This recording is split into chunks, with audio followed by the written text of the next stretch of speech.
I think she's selling cookies or something. Well, Donna, what do you want? The mint wafers or the butterscotchies? Are you feeling all right? Yeah, we've been... Oop, never mind. What? Here, have some fun, kid. No, don't.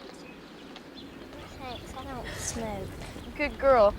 It'll stunt your growth. It looks like she's been having a lot of fun already. Jill, Mommy said she'd have dinner ready in about an hour. Oh, good. Munchies will be setting in about then.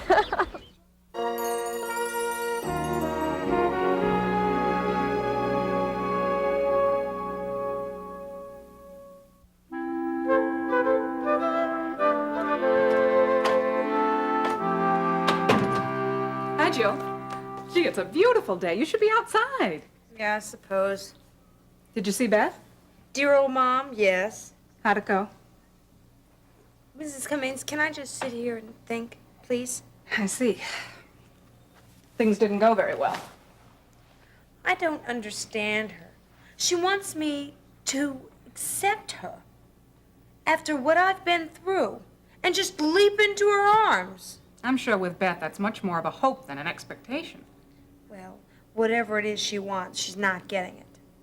Did you talk at all? I said what was on my mind. Oh, is that all that counts? If you're gonna stick up for her, then I will go outside. Jill, I'm just trying to look at this from a mother's standpoint. Look, I'm not one to give a compliment, especially around here. But you are a mother, and you stuck by your man. You raised Jenny, and you have a house. What's that supposed to mean? You and Judge Slaymaker are worlds apart, so don't waste your time sympathizing with her. She got what she wants. She got a career. She got freedom from her husband, and I'm next. Jill, it's obvious that she's sorry for the mistakes that she's made. Otherwise, she wouldn't be asking your forgiveness. I didn't hear her ask for that. Well, just by her coming over here and asking you back into her life. That's guilt. It has nothing to do with me. It's something between her and her conscience. I am just stuck in the middle. All right, Jill. What was it that made you go back to that shop owner and apologize for shoplifting? I wanted to get off the hook. So you did it purely out of selfish reasons? That's right. Then even if Beth came over here for only selfish reasons, she still took that first step, just like you did. Jill, I'm not going to mince words. You have been a handful ever since we took you in. But through it all, Jeff and I have fought and succeeded in forgiving you. Why do you keep holding that over my head? And just what are you doing to your mother? A broken lamp and some swiped lipstick aren't that hard to forget. You are avoiding the issue. The issue is my not having a real mother all my life. Wrong. The issue is you're having the chance right here and now to start all over again. And that's the one thing that you can't face. Save the head games for Jenny when she grows up. You know, you can play the poor, misunderstood vagabond rebel, talking about how everyone else gets the good breaks and how lousy your life has been. But when the chance comes along to really change that, to enjoy some of the blessings a real mother and some financial support can bring, you'd really rather crawl back into your angry, solitary, comfortable little world and whine.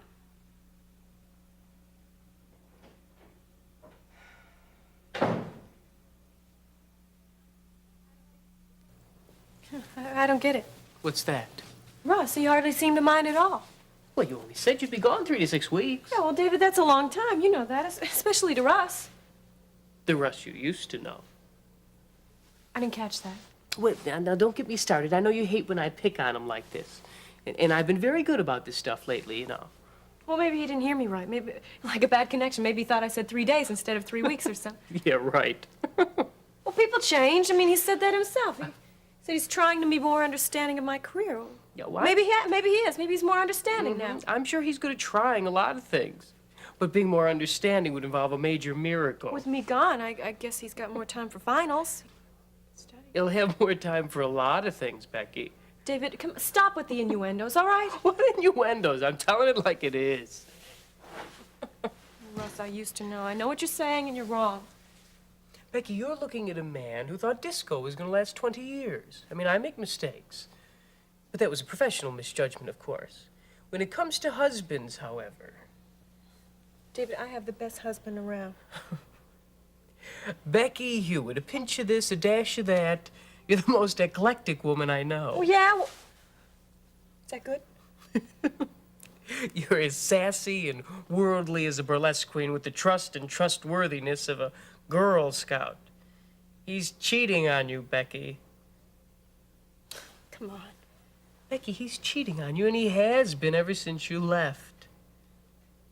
You know something that I don't know? No, I don't have the negative. David, stop laughing. All right, I'm sorry. You're adorably innocent. I shouldn't say that. I'd rather have you smart and unharmed than innocent and hurt. Look, you're just too close to Russ to see what he's really like. He can't be faithful. It's not in him. You telling him that you're going to be gone for a while probably made him the happiest man in Kingsley. Let him have his fun. If he doesn't mind you staying here, that's one less thing I have to worry about.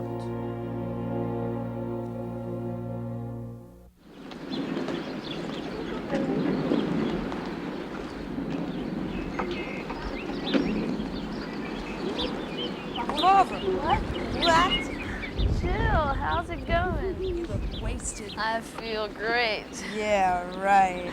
Me and some blue collar just split a six-pack. Where? Right here. If we belonged to an ecology club, we'd make a killing. Right. What time is it anyhow? Around 4. Who cares? If my mother hadn't gone off and died, I'd have to worry about what time I get home. Don't talk about mothers. After my brother ran away, she made me check in every night at 6. I couldn't even phone her. I had to be there. Boy, you had it rough. And you know what else she was into? Buying me dresses. She made me go through these catalogs. Oh, I hated it. Did you let her buy you the stuff? Are you crazy? Sure I did. Then I'd sell them for beer money. Good idea. That stuff's bad enough. This is getting ridiculous. What's that? What do you think it is? Where'd you get it? From a friendly adult. But wouldn't you know it, no matches. A friend in need is a friend indeed. All right. I haven't gotten high in ages. Oh, man. This stuff is great. Really? Oh, let's burn it. Yeah, it's nice. 3 to 6 weeks. Is that how long she'll be gone? Knowing Cohen, it'll probably be even longer. And all she does 24 hours a day is sing, right?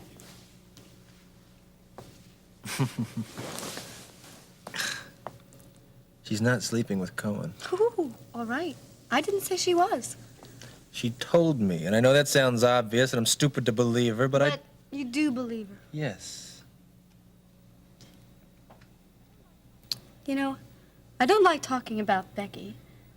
Or maybe I don't like you talking about Becky, but she's kind of like the queen of spades in a game of hearts. You want to ease up just a little bit for me there? I don't know why you're defending her all of a sudden. I thought you said it didn't matter anymore. I'm not defending anyone, and I don't see any reason why we have to even talk about her. Russ, she's your wife. I just wonder how long. Ha ha! That's what it all comes to, isn't it? The big one here, huh? When am I gonna leave her? Come on, Russ. I didn't say that. I didn't even think it. I'm just questioning how you can possibly care about me when she's on the other end of the phone. And that's threatening to you, isn't it? On the phone, you burned one end of the bridge. I'd put out the match I now. didn't burn anything. I got burned, and I don't like the fact that you're enjoying it either. I'm not enjoying any of this. I just want to know how you feel about me. Is that too much to ask? Tell me how you feel, and then I can answer my first question. You just might not like what you hear, you know? Try me. Do you love me? It's really great, you know, because I know this whole routine. Tell me if you love me. I know the whole routine here. It starts off with little bitty pressures, and then comes little demands. I'm only demanding one little answer. One little answer? One little answer? One little answer that's gonna change everybody's life involved. Okay. If you don't love me, do you love her? Oh, man, I don't know anymore, you know. Listen, I'm not dodging your question. I just don't know. I can't answer you right now. I'm not pressuring you, Russ. I'm not that stupid. But I do know this. There's a difference between not knowing an answer and not facing an answer.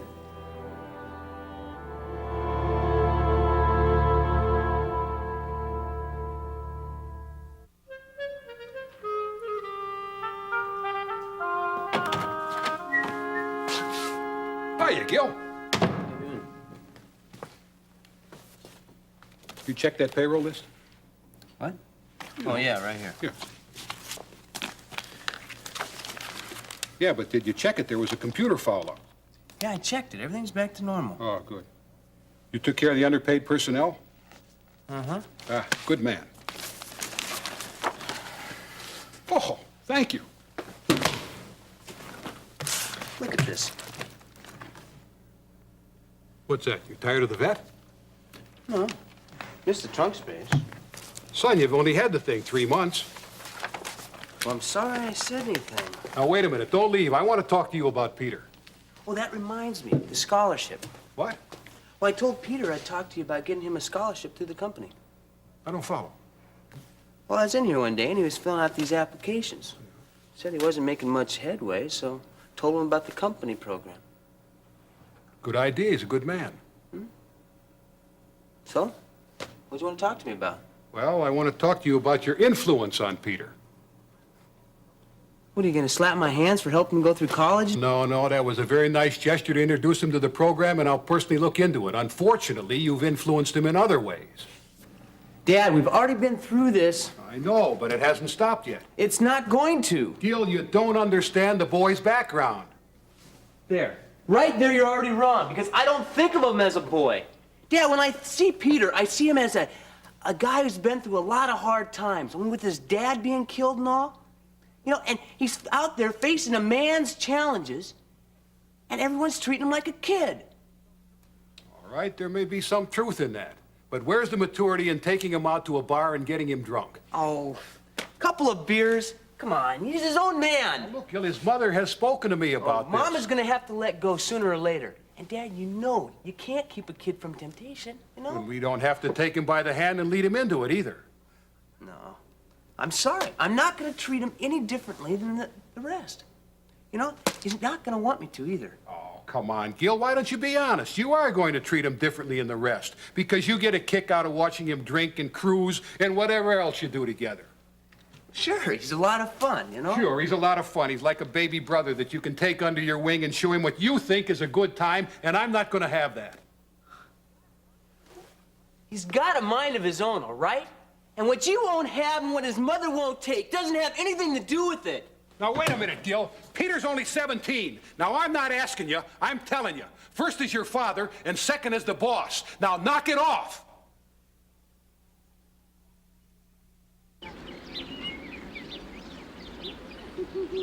I'm telling you, he's the funniest looking kid I ever saw. I mean, he looks like he belongs on the cover of a paint can with a little cap and a brush in his hand.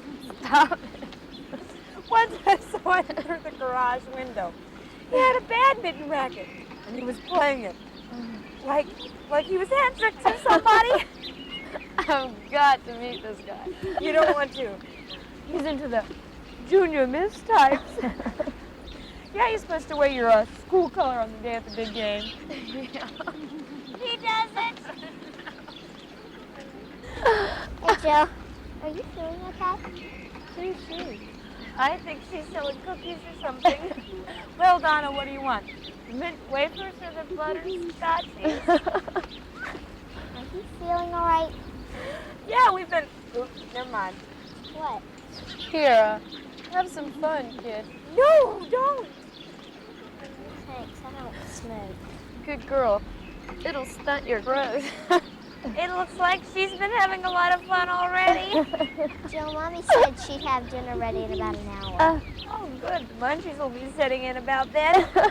Jill, how come the cigarette's all shrunken up? We were swimming in the pond and I forgot to take it out of my pocket.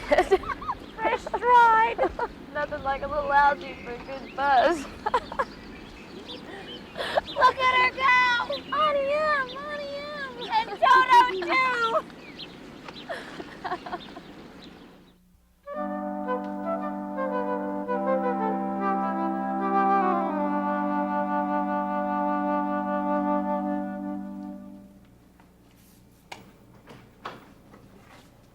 Mommy, I'm home. Oh, Jenny. I was getting a little worried about you. You know, it's late. I went to the park and I found Jill. Oh, boy, she's spending a lot of time there. How come you didn't stay with her? She was acting goofy. Plus, there was this other girl there. They were smoking. Oh, well, it's just as well you left then. No, I told Jill about supper, but I don't think she's coming home, because all she did was giggle. You know what? Like, they even went swimming with these cigarettes in their pockets. Jenny, let me see that. How did you get it? They gave it to me. They what? They gave it to me, but I'm smart enough to know that those things give you cancer, so I decided not to smoke them. I just don't believe this. Are they still in the park? I don't know, I guess. Mommy, where are you going? I'm going to go and get Jill, and I want you to stay here, and I'll be back as soon as I can. But, Mommy, I want to come. No, honey, I want you to stay right here.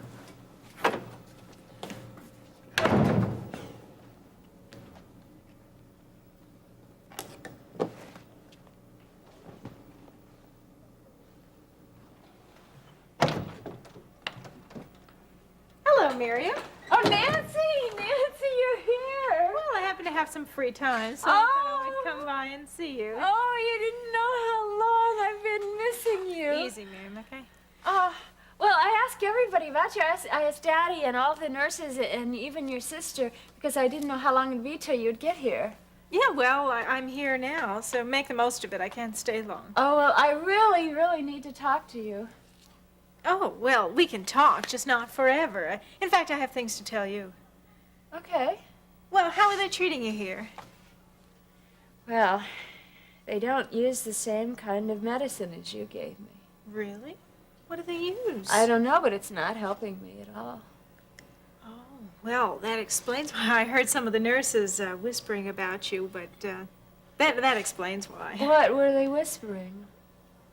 Miriam, you don't expect me to eavesdrop on a private conversation in the hospital wing, do you? Something about basket case or hopeless.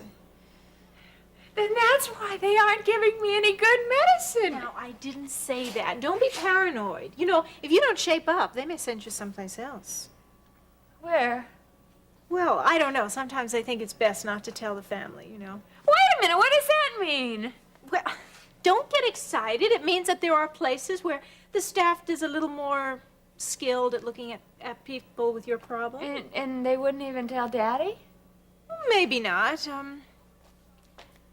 Well, whether Charles knows or not really doesn't matter, does it? Well, it needs Nancy because you and Daddy are the only friends I have. Well, I would cut that list by one, actually. You know that since you've been gone, Charles has hardly even mentioned you. No, Nancy, no, it can't be true because he came right here and he came and visited me and he apologized for all those times that he ignored me. I'm sure he has. I'm not lying, Nancy. I didn't say you were lying. I'm sure that that's what he told you. What else can he say? You mean you don't trust my father? Look, Mary, I see him every day, and he's very happy with his mall. In fact, he impresses me as a man who's very relieved. Then he's just glad I'm gone, huh? Don't cry about it. Oh, he told me that he cared. Well, I'm sure he does care, Miriam, in his own way. He's got a lot on his mind. You know, he's dealing with millions of dollars on this mall project, and we're all just very fortunate to have you out of the way so he could concentrate. But you're still here, Nancy. Well, That's what I wanted to talk with you about, actually. Yeah. How can I put this? Oh no, Nancy, you're not leaving me. Charles and I would like to start over. Pushed you out of the nest. No, I like the nest, Nancy. Well, all babies do, but you know, I can't look after you all the time. In fact, the people here will do a better job. No, come on, you can't go. Miriam, I cannot play nursemaid forever. Don't you understand? Now, we're finished. I won't be seeing you anymore. No, you just can't leave me. Miriam, you'll find other friends. I don't here. want other friends, I just want you. Oh, no, it's over. I don't have time to be taking your hand, waltzing you up and down some psycho ward, pretending everything's all right. Hey, Nancy, you're all that I even have. Well, look, parting is such sweet sorrow, but goodbye. No, you can't. Charles and I would like to start over. So don't bother us. We don't want any more letters or phone calls. You're out of our lives now, Miriam. Nancy, you can't leave me, please.